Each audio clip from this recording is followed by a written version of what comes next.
In our last video, we looked at what happens when someone is flattening us out on the mat and we want to extend them out, come up, change levels. We looked at using Uchimata as a throw in order to be able to take our partner down to the floor. You can find a link to that in the notes. And now we're going to look at an alternative situation where our partner chooses to stay down. This is not a great choice for them, but it does offer us some good opportunities to take advantage of our different height levels. Okay, he's low and we're up high. So we're starting here in this position where we're flattened out. We're going to flare our partner's elbows, move up into a position where we can have a whizzer grip, a post hand, and then our leg on the outside. We're going to heist up here. And we see, as we come up, that our partner is electing to stay down on their knees. Rotate with me, please, here. So you can see from this position, he's electing to stay down on the knees. There are a number of great attacks from here. You can see how vulnerable he is from this position. So for today, we're going to cast one leg over the top here.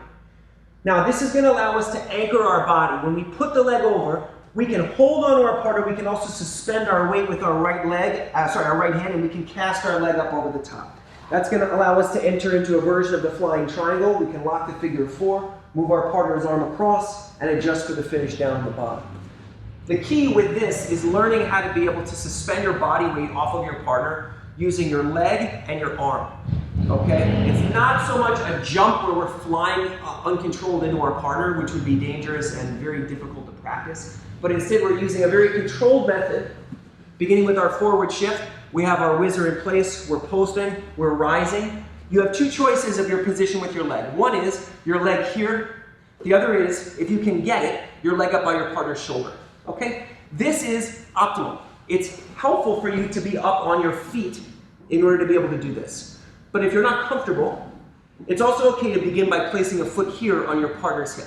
Okay? They're both good positions here. One is a little bit higher, one is a little bit lower.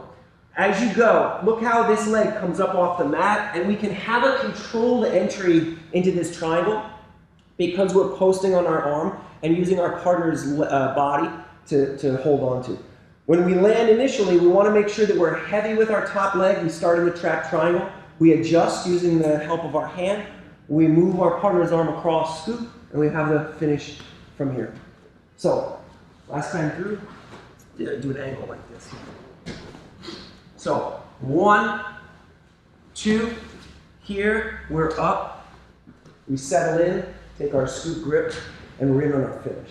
So this is another example of chaining techniques together, starting on the ground, moving into a scramble or a transitional position where we have a little bit of advantage over our partner. Again, this is not a huge reversal. We're not bridging and exploding up out. We're not knocking our partner down. We're actually just changing. Between the two of us, the only person who we're really affecting is ourselves. We do have to get our partner's weight off of us, but at the end of the day, what are we doing? We're changing our height relative to our partner's height.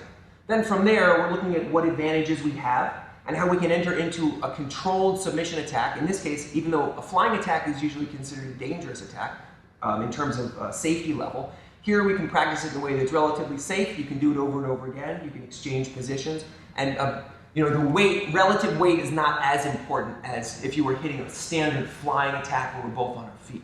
Okay? So give this a try, let us know what you think. Again, there are some details down in the notes. If you have questions, let us know.